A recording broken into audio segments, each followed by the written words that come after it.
In the last piece, The Dollar as Token, Rethinking Taxes in a Fiat Age, we shifted the usual story about public finance. Instead of picturing the government as a household that must steadily refill an emptying pot with tax receipts, we treated the dollar as a state-issued token and taxation as something closer to a burn mechanic and a demand anchor. If you must pay your taxes in dollars, you will seek your income in dollars, and that requirement propagates through payrolls, invoices, and points of sale. In that framing, taxes are less about funding the issuer and more about shaping the ecosystem in which the issuer's token circulates. Once you look at the system this way, a new question appears almost immediately. If taxes are one of the ways the state destroys its own tokens and enforces demand for them, what are the other levers that shape how many tokens are sloshing around and how easily they move? That is where quantitative easing and quantitative tightening enter the picture. They are often invoked in headlines as if they were mysterious macro buttons labeled stimulus and austerity, but at their core they are balance sheet operations. They change who holds what kind of dollar claim, on what terms, and with what knock-on effects on credit, asset prices, and ultimately the cost of living. They are not fiscal policy in the narrow sense.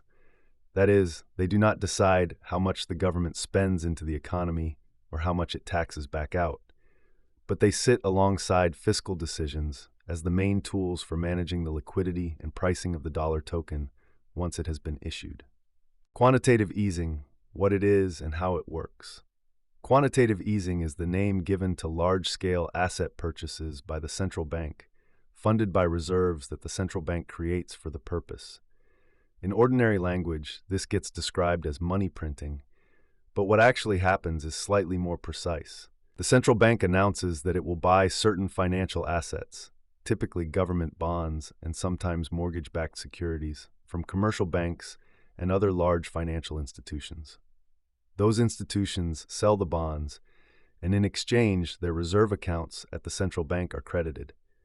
On the central bank's balance sheet, assets rise by the amount of securities it now owns, and liabilities rise by the amount of reserves it has created. No taxpayer is debited, no prior pile of gold is drawn down. The issuer simply marks up the numbers in the banking system's master ledger. From the perspective of the private sector, quantitative easing changes the composition of portfolios rather than dropping cash into household bank accounts. Banks and other institutions hold fewer longer-term interest-bearing bonds and more very safe short-term reserves. Those reserves are the most liquid form of the dollar token available to them, and they can be used to settle payments in the interbank system, support new lending, or be transformed into other assets. At the same time, the central bank's steady purchases put upward pressure on bond prices and downward pressure on their yields, because it is a large, price-insensitive buyer. Lower yields on government debt translate, through various channels, into lower borrowing costs for mortgages, corporate loans, and other long-term financing. The intended effect of quantitative easing is to loosen financial conditions when conventional interest rate cuts are no longer enough. By flattening yields, making safe assets less rewarding to hold, and assuring markets that liquidity will be abundant, the central bank is trying to nudge banks and investors into taking more risk, lending to businesses, funding new projects, buying equities, and in general keeping the wheels of credit turning. In theory, this supports employment and output by preventing credit markets from freezing. In practice, it also supports asset prices. When bond yields fall and reserves are plentiful, investors bid up the prices of stocks, real estate, and other assets, and those who already own a lot of assets see their paper wealth swell long before any wage gains filter through the labor market. It is also worth noting where quantitative easing appears first in the real economy. The first-order effects are felt inside the financial system itself. Primary dealers, major banks, and large asset managers are the ones who actually transact with the central bank, and their balance sheets are the ones most immediately transformed. The broader public feels quantitative easing only as those institutions respond to the new environment. By easing credit in some areas and chasing yield in others, by refinancing certain borrowers and ignoring others, by bidding up property in one city and leaving another untouched.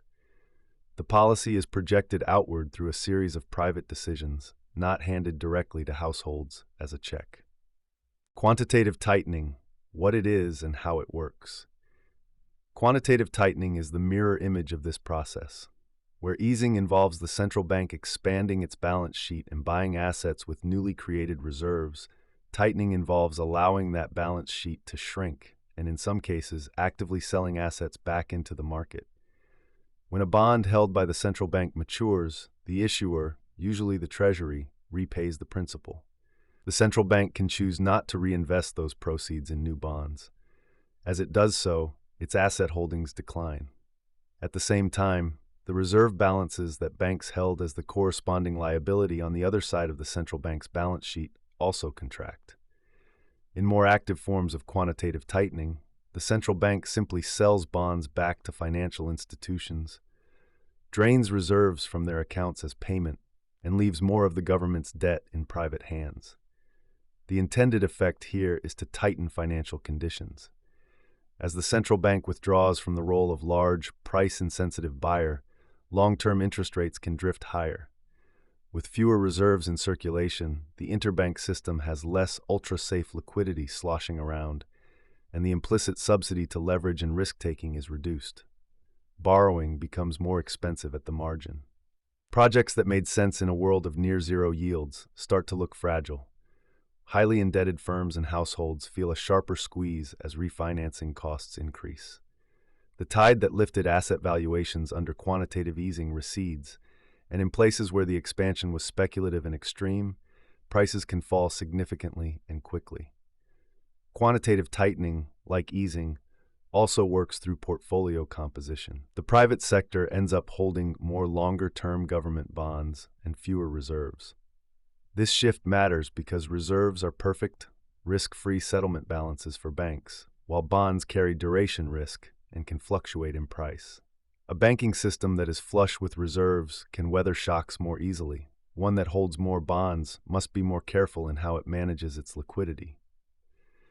By steadily letting bonds roll off its balance sheet or selling them outright, the central bank is deliberately reducing that cushion and forcing the private financial system to bear more of the term and liquidity risk that had previously been absorbed by the public balance sheet.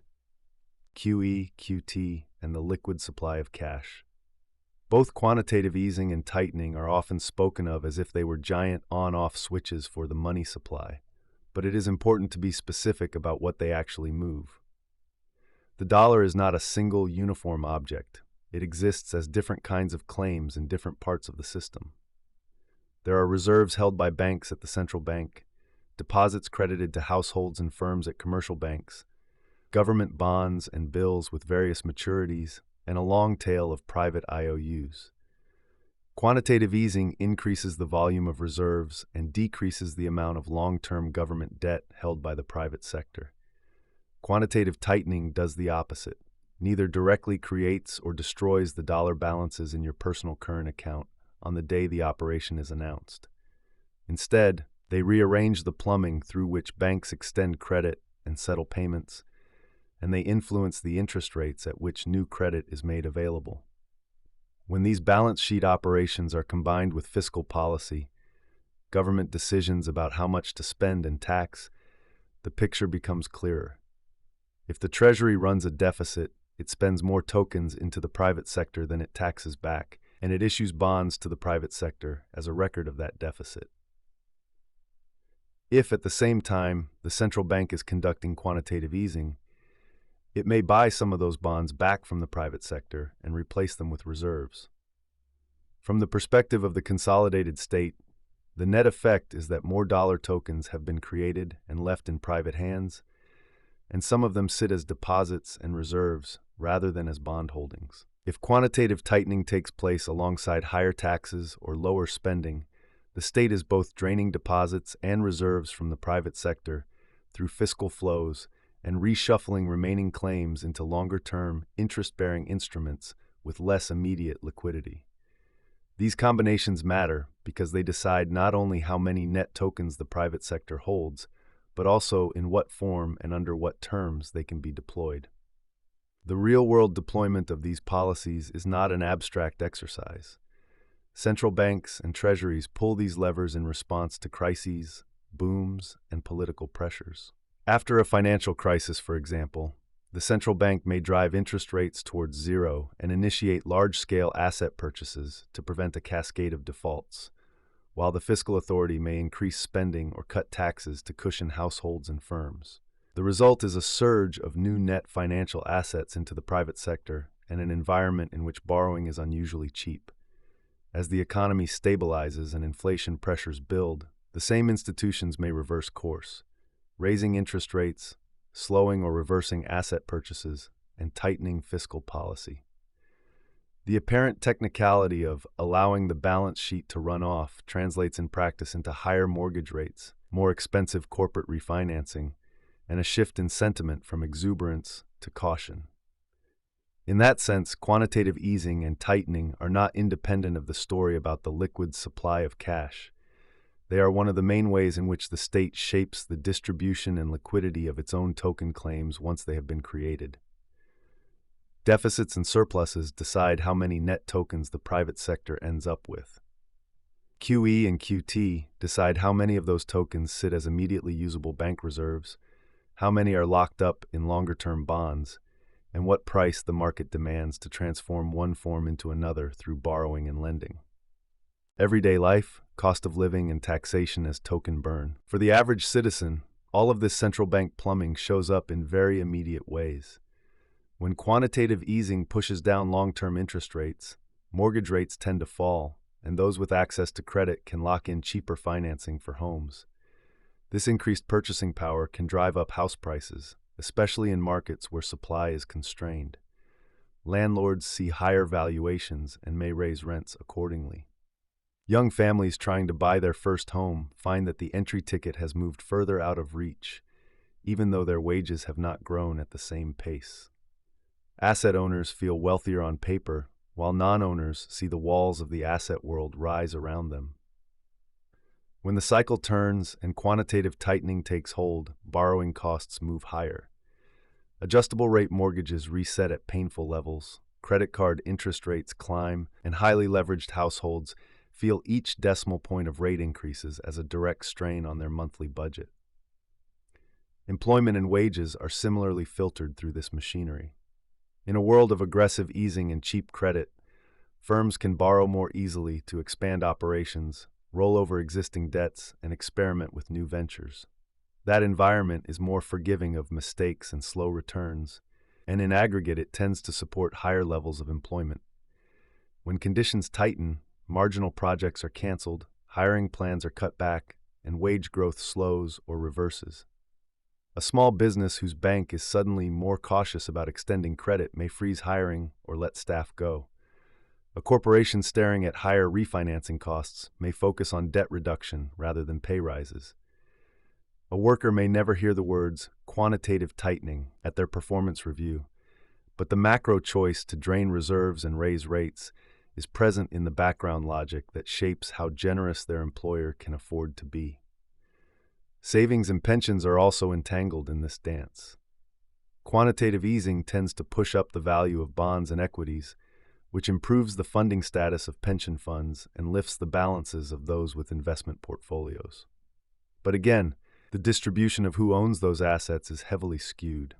When asset prices are repeatedly rescued and inflated while wage growth remains modest, the gap between those who own and those who rent, between those who have portfolios and those who live paycheck to paycheck, widens. Quantitative tightening can puncture some of these valuations, but it often does so in a way that punishes latecomers and the highly leveraged as much as or more than the entrenched and diversified. All of this loops back to the earlier claim that taxation in a fiat system looks more like a token burn mechanism than a funding necessity. In a world where the state can, through institutional machinery, create reserves with keystrokes and remove them just as cleanly, it is misleading to imagine that there is a single pool of pre-existing money that must be collected from taxpayers before anything can be spent. Central bank operations like quantitative easing and tightening demonstrate that new high-powered money can be created to support asset markets and maintain liquidity when it is deemed systemically necessary. Fiscal operations show that new deposits can be created in the private sector simply by crediting accounts when the state spends. Taxes, in this architecture, are the mechanism by which some of those tokens are later extinguished and by which ongoing demand for the token is enforced. Seen together, the trio of tools, fiscal expansion and contraction, quantitative easing and tightening, and the setting of interest rates, compose the choreography of the dollar token's life cycle. Tokens are born into private balance sheets when the state spends or when the central bank expands its balance sheet.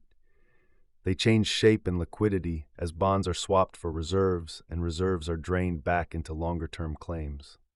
They die when taxes and other obligations to the state are paid. The technical language of large-scale asset purchases, reserve balances, and balance sheet runoff can obscure the simple underlying pattern. The issuer has multiple ways to change how many tokens exist, in whose hands they sit, and how easy they are to mobilize. For the person navigating rent, groceries, wages, and debts, these choices are felt as shifts in what is affordable, how secure their job feels, and how plausible it is to build any kind of financial cushion. If we insist on seeing taxes only as the government getting its money back in order to spend again, we miss the role they play within this larger machinery. The state can and does create its own tokens to support systems and sectors it deems vital. It does not wait for taxpayers to refill a vault in order to do so. Taxation, then, is better understood as the deliberate destruction of some fraction of the tokens it has already issued, and as the legal and psychological anchor that makes its token the one everyone wants and needs to hold. Quantitative easing and tightening show us how flexibly the issuer can move tokens into and out of the financial system. Taxes remind us that in the end, the issuer also has the power to call them home and remove them from circulation entirely.